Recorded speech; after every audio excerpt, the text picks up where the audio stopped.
Hi, this is Tracy Nappy with Genesis Blogging, and today I'm going to do a video on the new version of TweetDeck 3.2.1. A lot of changes, so I just wanted to show you what's been going on in TweetDeck. When you open up the interface, you'll notice that some of the buttons and all the graphics and things are a little bit different. I don't know, I think they're a little bit more Mac looking. I like them. They're very nice.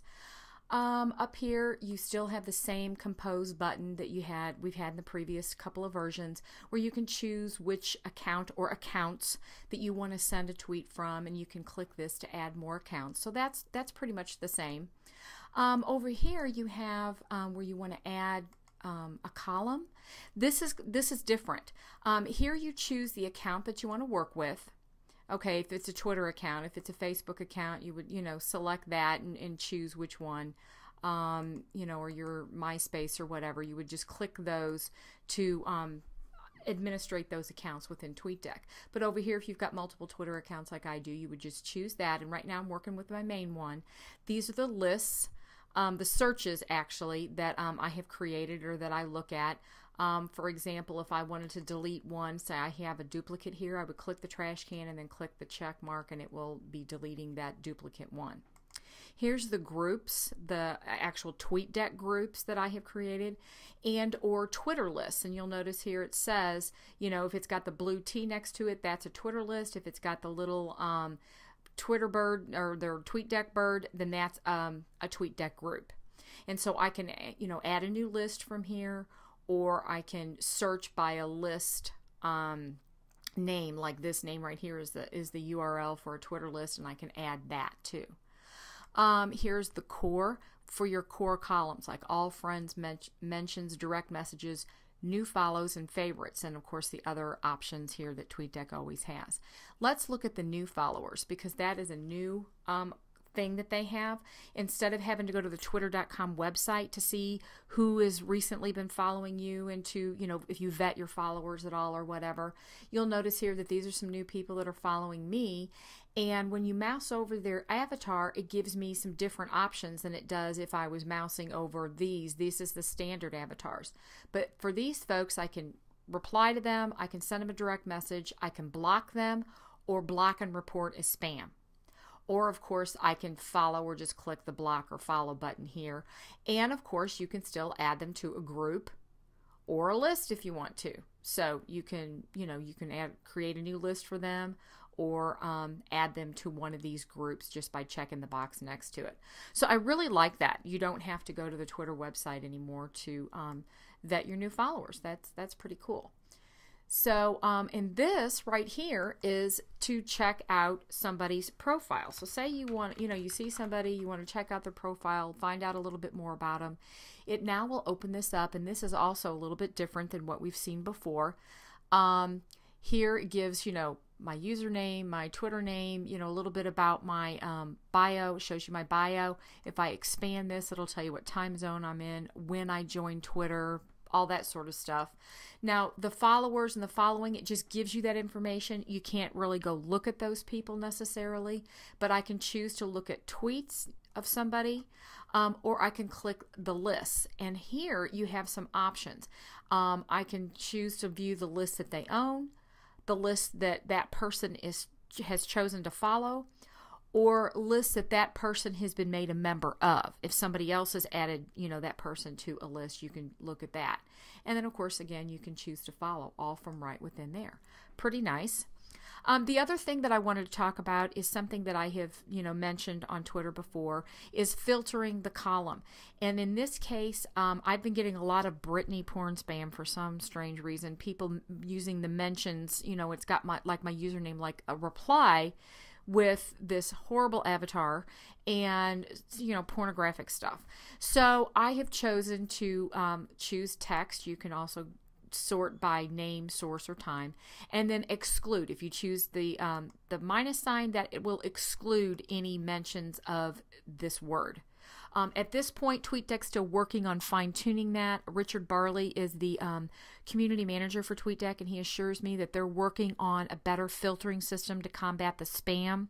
So if something gets through, like, when they send an @ reply to you or something like that, you would either be able to have multiple search parameters, you know, maybe to include some things, exclude other things, or however they're going to do it, and have it so that it's perpetual, meaning when you close out TweetDeck, it won't erase all of your search filters or the filters that you've put in place. They said they're working on that. I can't wait till that comes out. That'll be a real big help. But everything else is pretty much, you know, the same in how all that happens. But let me come up here to the settings. This is your general settings. You know, here you can choose if you want the minimize to the taskbar or to the notification area. The same with the close button. Is it going to quit the application or just hide it? For Twitter, you've got now API calls for the lists and for the new followers. You'll notice I keep mine all set at about the same at 15%, so I'm not maxing out everything, so it's constantly telling me I've used all of my API calls. So it will update every 2 minutes and 42 seconds for everything. So it'll all come in at the same time, and that gives me a little bit of time to go read everything. I'll talk about the retweet button here in just in a second, but there's a new retweeting option in Twitter, and I'll show that in a minute. Notifications, I keep mine turned off, but you can, if you want to use it, you can show where you want the pop-up window to come up. For the advanced options, if you only want to have sound notifications or whatever, or a summary on only select accounts, you can do that. And just, you know, if I had these turned on, these would be available to tick or untick. With the colors, same thing. Just click this, choose your color. You know, a little bit different. Here's the Twitter counter adds a column that looks like this right here. It just tells how many followers, how many you've had, you know, that sort of thing. Here's where you use your shortened URL service of preference. I prefer Bitly, and I have my Bitly key in here. Same with the images when you upload. I prefer TweetPic. Here's where you can add new accounts. Just click the add new account, which type you want. Now you can add your LinkedIn account as well, and so your statuses can post on your LinkedIn profile if you add the hashtag. I believe it is N or LI. I'm not sure which one. I haven't chosen to add my LinkedIn, but I think there's a hashtag you have to use for that. And then here for the syncing accounts, again, this is not a brand new thing. You can either if you have a TweetDeck account, you can sync it with, if you have TweetDeck installed on multiple computers. I have it on my laptop and my desktop. I can do this, and it will sync my saved groups and my columns and all that sort of thing between those two applications, or it'll also sync if you have the iPhone app. So that's the settings. Now let me show you what a retweet will do. When I click this, click the wrong thing. When I click the retweet button, because I've chosen that I want it to ask me what to do, I can just retweet now, and it will do that, and it'll add like a little arrow thing like this. Or I can click to edit the tweet, and so I can shorten it if I want. I can add my own comments to it if I want to, you know, whatever I want to do, it'll let me do that. But if I want to just retweet it now, it just automatically will send it. And if I refresh my browser, it'll show you what it looks like. Okay, now here I've retweeted something, and I just did with the, you know, retweet now option, and you'll notice that it shows my avatar, and then it shows the person I retweeted's avatar, and then this little gold, you know, retweet looking icon that they've added. So that is kind of in line with Twitter's new retweet thing, where they're, you know, trying to associate the avatars with the original person, not just the person who sent the retweet. So that's a new feature also on the retweeting. But that's it. That's pretty much the new TweetDeck in a nutshell. I really like it. It's awesome and very slick. A lot of new features.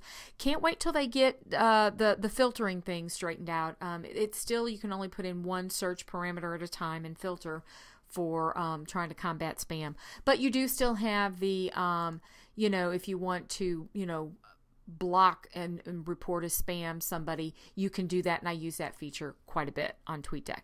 But that's it. This is Tracy Knoppe. Hope you enjoyed this and found it helpful. Have a great day.